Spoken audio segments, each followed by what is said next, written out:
Donc, cette table ronde propose d'ouvrir ces états généraux des itinérances artistiques dans le spectre du plan Mieux produire, mieux diffuser du ministère. Ce plan nous invite, nous, compagnies, structures, opérateurs, associations d'élus, à fonder une réflexion profonde et longue sur les différentes pratiques des itinérances artistiques, au bénéfice, bien sûr, des artistes, du public et des territoires. Donc il y a un petit peu des gens qui vont arriver petit à petit parce qu'apparemment c'est pas facile d'avoir accès à la salle. Désolé, il y a genre juste un petit ascenseur pour venir, mais vous êtes toutes bienvenues, allez-y. Donc voilà, donc on vous invite en fait pour 2 ans parce que ces états généraux c'est entre 2024 et 2025 à travers le territoire en France et en Europe. Et ça va être 2 ans d'ateliers de recherche, de conférences, de réflexion avec un objectif: rassembler et mettre en valeur la diversité et les forces de l'itinérance. Du coup, la première question qui se pose, et ça va être un peu l'objet de mon introduction, c'est de quoi parle-t-on aujourd'hui quand on utilise le mot itinérance? Donc aujourd'hui, en fait, finalement, il est complexe de poser une définition de l'itinérance, tant les façons de l'expérimenter sont nombreuses et pratiquées par une multitude d'opérateurs. Donc, comme je le disais, les compagnies, les salles de spectacle, les collectivités territoriales. Et en effet, qu'ils soient dispositifs nomades, hors les murs, irrigation du territoire, dispositifs de décentralisation, compagnies itinérantes de théâtre, de danse, de cirque, de marionnettes, etc., une question se pose et nous rassemble. Qu'est-ce qui différencie l'itinérance de la seule tournée de diffusion?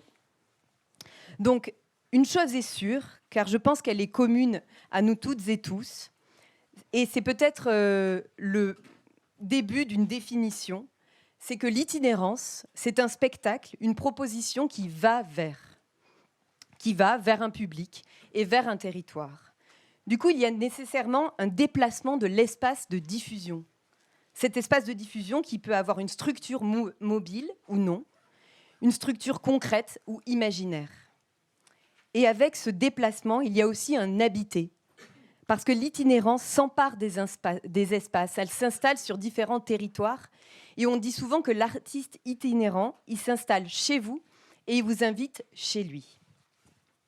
Donc pour cette ébauche de définition, j'ai pensé à 3 implications. La première, c'est qu'un spectacle ou un dispositif itinérant, c'est une proposition qui va donc occuper la place dans tous les sens du terme. C'est une proposition qui va investir un espace physique pendant un temps donné. Pendant ce temps donné, ce lieu aura comme usage principal le spectacle et tous les autres usages qui vont avec, comme la restauration, les expositions, un lieu d'apprentissage, etc.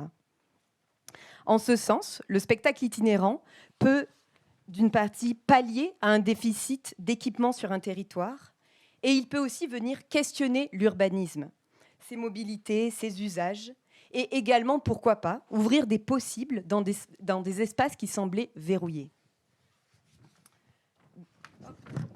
Je pose ma feuille.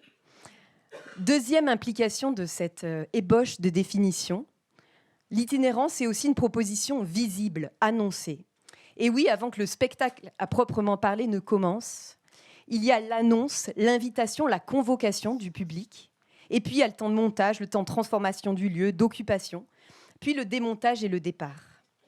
Et avec tout cela, la mémoire de ce qu'il s'est passé, qui peut rester hanter les lieux. C'est donc un espace particulier, mais aussi un temps particulier. Et cette éphémère occupation va laisser une trace, même intangible dans les mémoires, et contribuer à créer une mémoire commune, contribuer à façonner l'identité des territoires. Troisième implication, indépendamment de la proposition artistique présentée, le spectacle itinérant fait référence à un imaginaire particulier, aux formes multiples, des plus traditionnelles aux plus contemporaines. Quand c'est un chapiteau, on pense au cirque traditionnel.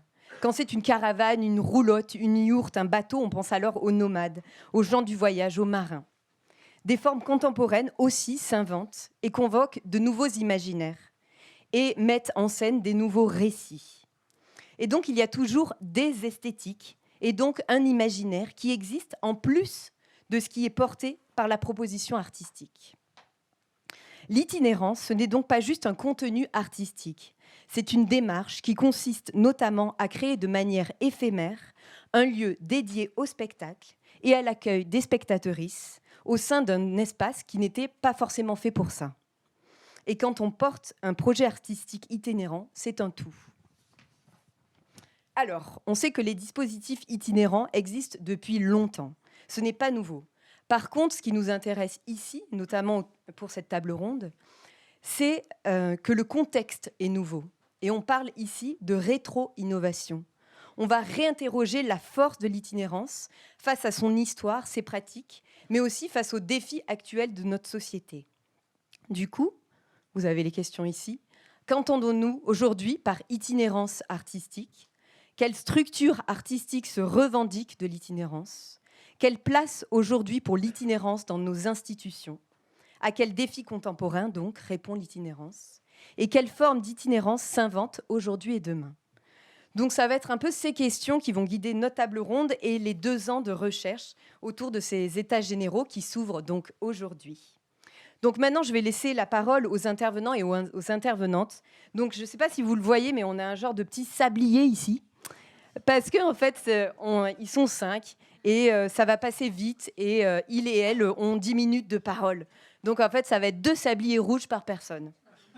Voilà. Pour que tout le monde soit à l'aise avec ça.